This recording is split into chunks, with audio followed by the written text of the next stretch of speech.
Friends welcome to all. आज हम start करेंगे एजुकेशन मैनेजमेंट का second chapter principles of management. तो ये हम पढ़ेंगे हेनरी फेयल के बारे में। उन्होंने ही दिया है 14 प्रिंसिपल्स ऑफ मैनेजमेंट। तो हेनरी फेयल का जन्म कब हुआ था? 1841 में फ्रांस में। और वो ट्रेंड थे एज अ माइनिंग इंजीनियर। तो मतलब कि उन्होंने एक डिग्री ली थी, मतलब डिग्री किस में ली थी, किस में उन्होंने पढ़ाई की थी? माइनिंग इंजीनियर में।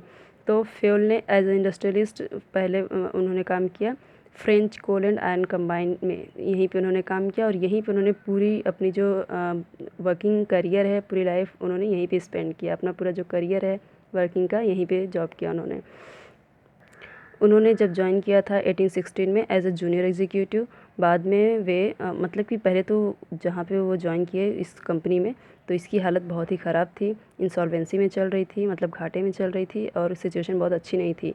बट जब वो रिटायर हुए एज अ डायरेक्टर, मतलब एक जूनियर एग्जीक्यूटिव से उन्होंने स्टार्ट किया एज अ डायरेक्टर, वो कंपनी को उन्होंने उनसे वहाँ से रिटायर हुए।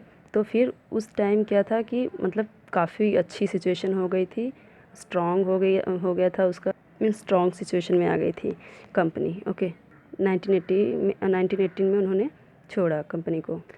तो अपनी एक्सपीरियंस के आधार पे जो जितना उन्होंने एक्सपीरियंस वहाँ पे लिया कि कितने एक ख़राब सिचुएशन से एक अच्छे सिचुएशन में कंपनी को लाया, तो उसके आधार पे उन्होंने एक एडमिनिस्ट्रेटिव थ्योरी उन्होंने डेवलप किया और उसके कुछ गाइडलाइंस मतलब कि बनाए, सेट किया। उसे ही क्या कहा जाता है? Fails principle of management. उसी को नाम दिया जाता है फेल्स के प्रिंसिपल। तो बहुत सारे मैनेजमेंट और एक्सपर्ट्स ने क्या किया कि एक्सप्लेन किया अलग अलग तरीके से उनकी प्रिंसिपल को अपने अपने रिसर्च के थ्रू। फेयल क्या था? एक फेमस इंडस्ट्रियलिस्ट थे ऑफ फ्रांस के। ओके, तो उन्होंने डिस्क्राइब किए 14 principles of management. His book general and industrial management, ये उनकी बुक का नाम है, जनरल एंड इंडस्ट्रियल मैनेजमेंट। इसी में उन्होंने 14 प्रिंसिपल्स बताए हैं मैनेजमेंट की, कि मैनेजमेंट एक कंपनी में कैसा होना चाहिए जिससे वो जो कंपनी कितनी भी बुरी अवस्था में हो, वो धीरे धीरे वो ग्रो करे और स्ट्रांग हो और अच्छे से मैनेजमेंट होता रहे। तो हम वही 14 प्रिंसिपल्स पढ़ने वाले हैं। So let's move forward. देखिए, फर्स्ट पॉइंट है डिवीज़न ऑफ वर्क। तो मीन्स कि काम को अलग अलग लोगों में बांट दिया जाए। ठीक है, this principle of Fayol tells us that as far as possible the whole work should be divided into different parts. तो ये जितना हो सके काम को अलग अलग पार्ट्स में डिवाइड कर दिए जाने चाहिए। सारे जो काम हैं जितना संभव हो सके उससे अलग अलग भागों में बांट दिए जाने चाहिए, जिससे कि हर व्यक्ति अपने अपने काम को अपनी अकॉर्डिंग के हिसाब से, अपने टेस्ट मतलब अपनी इच्छा के अनुसार उसे काम कर सके। कि मतलब कि rather than giving the whole work on to one person, एक ही काम सिर्फ एक ही बंदे को दे दिया तो सिर्फ उसे बर्डन हो जाएगा और बाकी के सब मज़े करेंगे और काम भी अच्छे से हो नहीं पाएगा, एफिशिएंसी नहीं होगी काम में। ओके, और यहाँ पे क्या बोल रहा है कि अगर अलग अलग काम, मतलब कि एक ही काम अगर एक बंदा करेगा तो उससे क्या होगा कि उसकी परफॉर्मेंस बार बार वही करेगा, वही जॉब करेगा बार बार, तो उससे क्या होगा, वो एक्सपर्ट हो जाएगा उस काम में और वो पूरे जॉब में उसको एक ही काम मिलेगा तो उसको बहुत अच्छे से कर सकता है। इससे क्या होगा कि बेनिफिट होगा, एक स्पेशलाइजेशन फील्ड में एक अलग ही उसको मतलब नॉलेज होगा। बेसिकली यही कहने का मतलब है कि जो एक ही पर्सन रहेगा, उसे एक पर्सन है, उसे अलग अलग काम अगर सबको दिया गया है तो जो काम जो करेगा उसमें वो एक्सपर्ट हो जाएगा और बहुत ही अच्छा वो रिज़ल्ट आएगा उस काम का। देखिए, एग्जांपल के लिए दिया गया कि एक कंपनी में एक मैन्युफैक्चरर को, फर्नीचर मैन्युफैक्चरर को, उसको ऑर्डर दिया गया है 100 लेक्चर स्टैंड का, एक लेक्चर स्टैंड होता है उसका ऑर्डर दिया गया है 100 का। तो वहाँ पे जितने उस 5 वर्कर हैं जिनको वो काम दिया जाएगा, तो यहाँ पे क्या है, दो तरीके हैं उस ऑर्डर को कंप्लीट करने के। फर्स्ट तो ये है कि हर एक वर्कर को 20-20 लेक्चर स्टैंड तैयार करने चाहिए, तो हो जाएगा 25 या 100।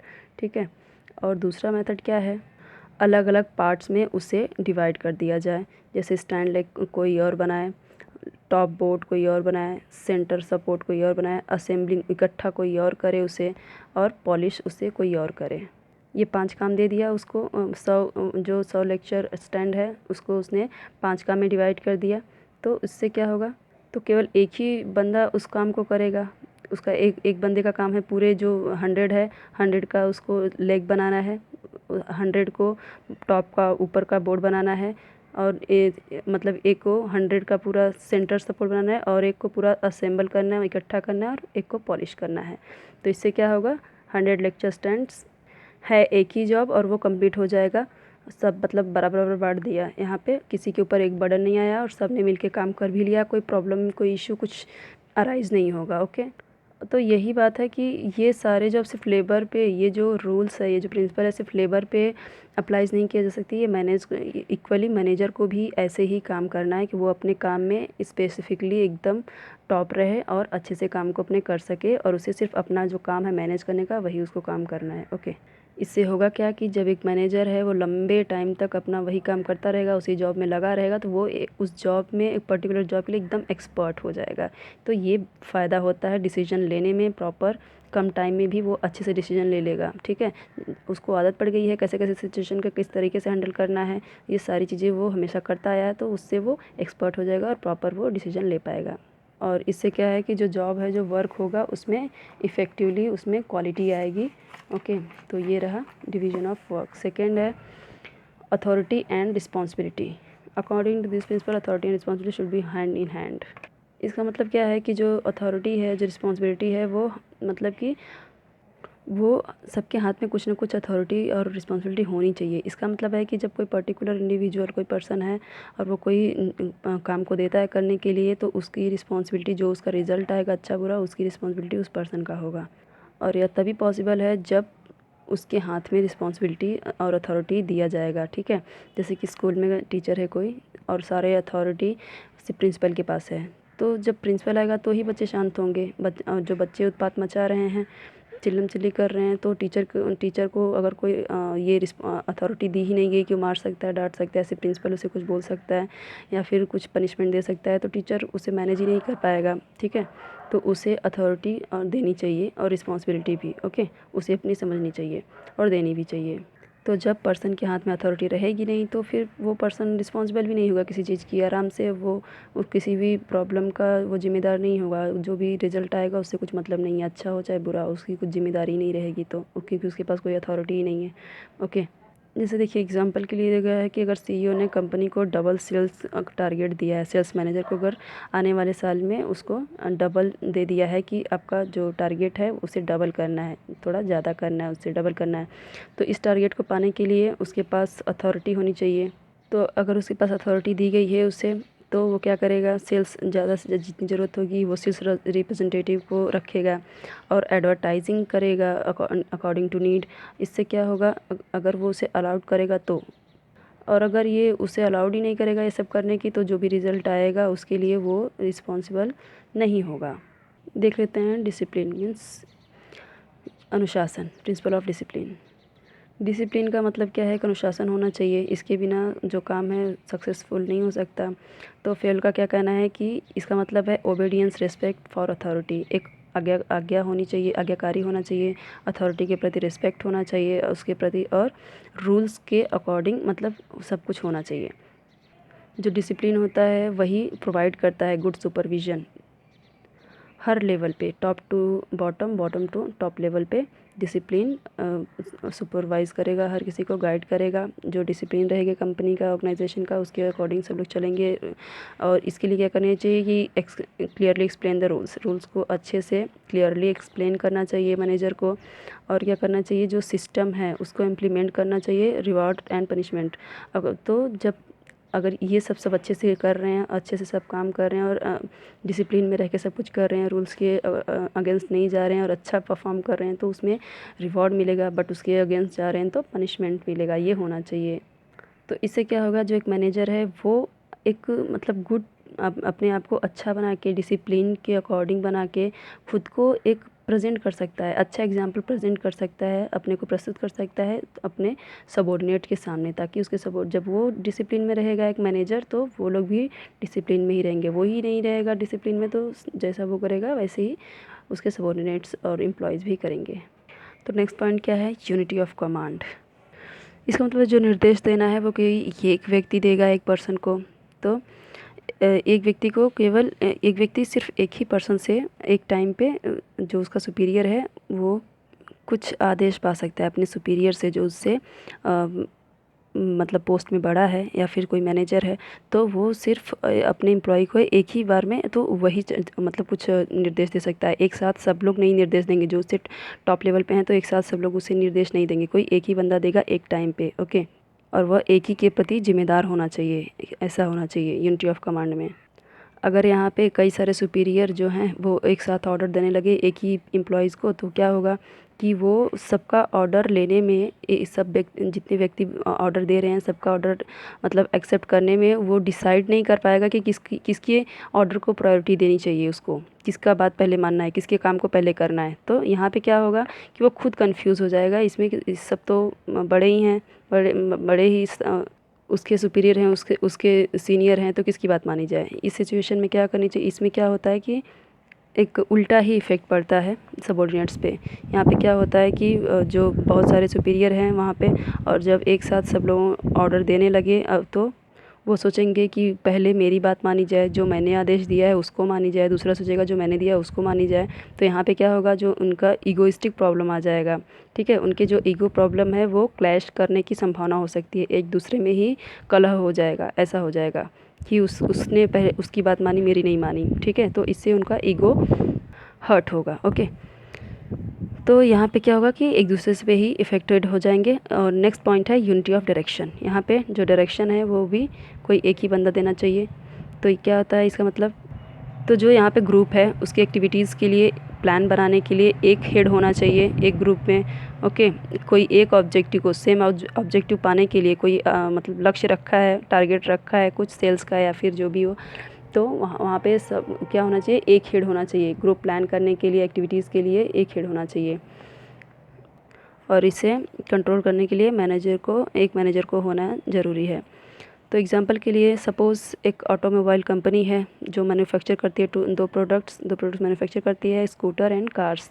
तो इसको दो अलग अलग उसे मतलब बांट दिया है। तो यहाँ पे दोनों का अलग अलग टारगेट है, अलग अलग बाज़ार है, उनका अलग अलग मार्केट है। ठीक है, दोनों का जो टारगेट है वो भी अलग अलग है। कौन किस पर्यावरण मतलब किस एनवायरनमेंट में कौन सा ज़्यादा बिकेगा, कौन सा कम बिकेगा, कैसा कंडीशन है अच्छे रिजल्ट के लिए, कौन से मतलब किस प्रोडक्ट के लिए कैसा कंडीशन है, तो कब किसकी सेल होनी चाहिए, कब किसके लिए मतलब मार्केट किसके लिए क्या ऑफ़र होना चाहिए, क्या वो सारी चीज़ें कौन डिसाइड करेगा, उसके लिए कौन डायरेक्ट करेगा, एक मैनेजर करेगा या फिर जो ग्रुप का लीडर है वो एक करेगा, सब लोग मिलके नहीं करेंगे। तो यूनिटी ऑफ कमांड का मतलब क्या है कि यहाँ पे एक मैनेजर होना चाहिए जो टाइम टू टाइम एम्प्लॉयज़ को कमांड करते रहना चाहिए, निर्देश देता रहना चाहिए, गाइड करते रहना चाहिए। जबकि जो यूनिटी ऑफ डायरेक्शन का मतलब है कि यहाँ पे केवल एक ही मैनेजर होना चाहिए जो उन्हें कंट्रोल कर सके उनकी एक्टिविटीज़ को, ताकि वो अपने उद्देश्य को पा सके। तो ये अंतर यूनिटी ऑफ कमांड में, ओके, और ये यूनिटी ऑफ कंट्रोल में, ओके, सॉरी डायरेक्शन में।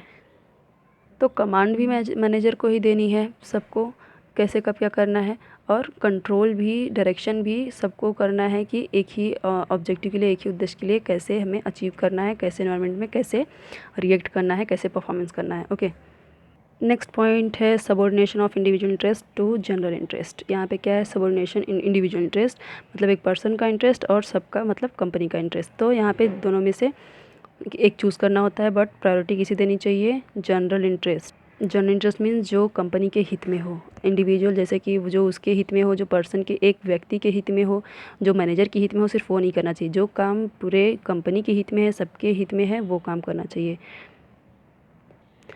तो इस प्रिंसिपल के अनुसार क्या होता है कि जो जनरल इंटरेस्ट है या फिर इंटरेस्ट ऑफ द ऑर्गेनाइजेशन, ये दोनों हो सकता है, तो ये सबसे ऊपर है, हर चीज़ से ज़्यादा ऊपर है। तो यहाँ पे अगर किसी व्यक्ति से पूछना चाहिए जो तुम्हारी पर्सनल इंटरेस्ट है वो तुम्हारे लिए मायने रखती है, या जो जनरल इंटरेस्ट मीन्स कंपनी के फ़ायदे वाली जो बात है, वो तो बेसिक मतलब कि उसे ऑब्वियसली जनरल इंटरेस्ट को ही चुनना चाहिए। फॉर एग्जांपल देखिए, एग्जांपल से देखेंगे समझ में आएगा। अगर एक मैनेजर है, ठीक है, उसके कुछ पर्सनली डिसीजन की वजह से, पर्सनली काम है जो उसकी वजह से अगर जो रिज़ल्ट है मीन्स कि जो उसने कुछ डिसीजन लिया तो उसके उसके खुद के लिए तो गलत हैं, बट उसके कंपनी के लिए फ़ायदेमंद है तो उसे वही काम करना चाहिए, उसे ही प्रायोरिटी देनी चाहिए, ठीक है। लेकिन अगर जैसे कुछ ऐसे डिसीजन उसे लेना है जो उसके खुद के लिए तो अच्छा है बट कंपनी को लॉस में ले जाएगी, तो वो काम उसे कभी नहीं करना चाहिए, वो डिसीजन उसे कभी नहीं लेना चाहिए। एग्जाम्पल के लिए जैसे कि परचेस मैनेजर है और वो उसकी कंपनी से 100 टन्स रॉ मटेरियल ख़रीदना चाहता है, और उसका बेटा जो कि मतलब कि अदर सप्लायर का मार्केट का सप्लायर है, तो मैनेजर क्या करेगा, अपने बेटे से ही रॉ मटेरियल ख़रीद लेगा अपने फर्म के लिए हायर रेट पे, ठीक है। हायर रेट पे उसने ख़रीद लिया, मार्केट रेट से भी मतलब काफ़ी ऊपर रेट पे उसने ख़रीद लिया। तो इससे क्या होगा, प्रॉफिट तो मैनेजर को पर्सनली हो जाएगा कि उसके घर में पैसे आ गए, ठीक है, लेकिन क्या होगा, कंपनी को हैवी लॉस हो जाएगा। तो ये सिचुएशन अनडिज़ायरेबल है, ऐसा नहीं करना चाहिए। अपने बेटे के फ़ायदे के लिए उसने या फिर अपने फ़ायदे के लिए उसने कंपनी को लॉस में ले गया, बहुत सारे मज़दूरों को वहाँ पे इफ़ेक्टेड होना पड़ेगा क्योंकि उनकी सैलरी कम हो जाएगी, और जो कंपनी है उसको लॉस होगा। तो ये काम नहीं करना है, ठीक है। 7th पॉइंट है रिम्यूनरेशन ऑफ एम्प्लॉयज़। मतलब कि जो एम्प्लॉयज़ हो उनकी जो मेहनताना है, जो उनका पारिश्रमिक है, मतलब जो उनकी सैलरी है, जो उन्हें क्या इंसेंटिव वगैरह मिलना चाहिए, वो उन्हें अच्छा मिलना चाहिए, ठीक है, फेयर होना चाहिए। तो जो एम्प्लॉयज़ हैं उन्हें फेयर रेम्यूनरेशन देना चाहिए। तो ये फेल का मानना है, फेल की ओपिनियन है ये, ठीक है।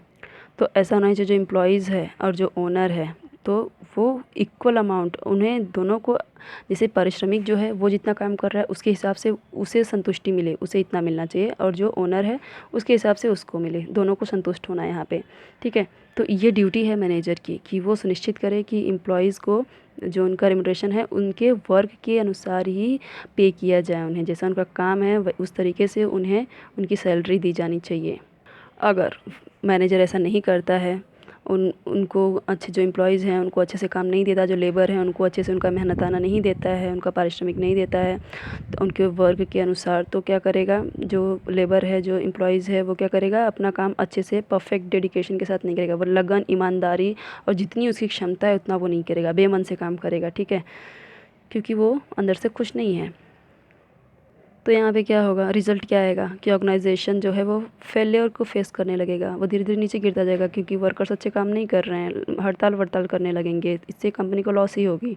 और जो प्रॉपर रेम्यूनरेशन है वो किस पे डिपेंड करती है, कौन से फैक्टर हैं वो, कॉस्ट ऑफ लिविंग, वो उनकी लिविंग जो है अच्छी से होनी चाहिए उनके उस हिसाब से, और डिमांड ऑफ लेबर, जो डिमांड उनकी योग्यता के अनुसार जो उनकी डिमांड है उस हिसाब से होनी चाहिए। तो फ्यूल का कहना है, तो इनका कहना है कि जो उनको मोटिवेट करना चाहिए एम्प्लॉयज़ को, उनके जनरल रिम्यूनरेशन के बाद भी उन्हें मोटिवेट करते रहना चाहिए, जो उनका जितना उनको बनता है, उनका जो बनता है पैसा उनको उतना देना चाहिए सैलरी, और उसके बाद उन्हें मोटिवेट भी करते रहना चाहिए, और उन्हें पैसों से भी और नॉन मॉनेटरी इंसेंटिव से भी उन्हें, मतलब उन्हें क्या करते रहना चाहिए, उन्हें देते रहना चाहिए, उनकी हेल्प करती रहनी चाहिए, ठीक है। For example, suppose that the things are getting dearer and the company is getting good profits.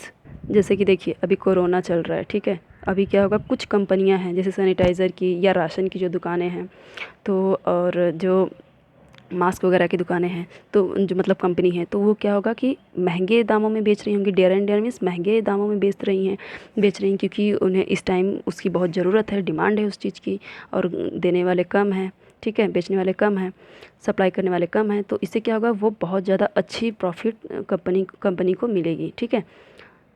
तो ऐसे सिचुएशन में क्या करना चाहिए, जो उनका रिम्यूनरेशन है एम्प्लॉयज़ का, उन्हें खुद ही कुछ ना कुछ अमाउंट में बढ़ा देनी चाहिए, विदाउट देयर आस्किंग, बिना उनसे पूछे ही। उन कंपनी को चाहिए कि हमेशा एम्प्लॉयज़ का इस बात की ख्याल रखे कि जब वो इतनी मेहनत कर रहे हैं अच्छे से, ठीक है, और उनका इतना प्रॉफिट हो रहा है, तो उनकी जो रिम्यूनरेशन है, सैलरी, वो बढ़ा देनी चाहिए। और अगर ऐसा वो नहीं करते हैं तो फिर क्या करेंगे, एम्प्लॉयज़ काम छोड़ देंगे, ठीक है। इससे क्या होगा कि खर्चा और बढ़ जाएगा क्योंकि उन्हें न्यू रिक्रूटमेंट करना होगा, नई भर्ती करनी होगी, इसके लिए उन्हें और पैसे खर्च करने होंगे, तो इससे क्या होगा, कंपनी को लॉस ही होगा। तो इससे अच्छा कि थोड़ा सा उन लोगों का बढ़ा ही देना चाहिए, तो ये कंपनी के लिए, मैनेजमेंट के लिए भी अच्छा होगा। और क्योंकि अगर वो ऐसा नहीं करते तो फिर नया रिक्रूटमेंट करेंगे, उसके लिए दुनिया भर का खर्चा आएगा, तो उससे कंपनी को लॉस ही आएगा। 7 प्रिंसिपल्स हम कर चुके हैं, 7 प्रिंसिपल्स हम नेक्स्ट वीडियो में करेंगे। So thank you so much.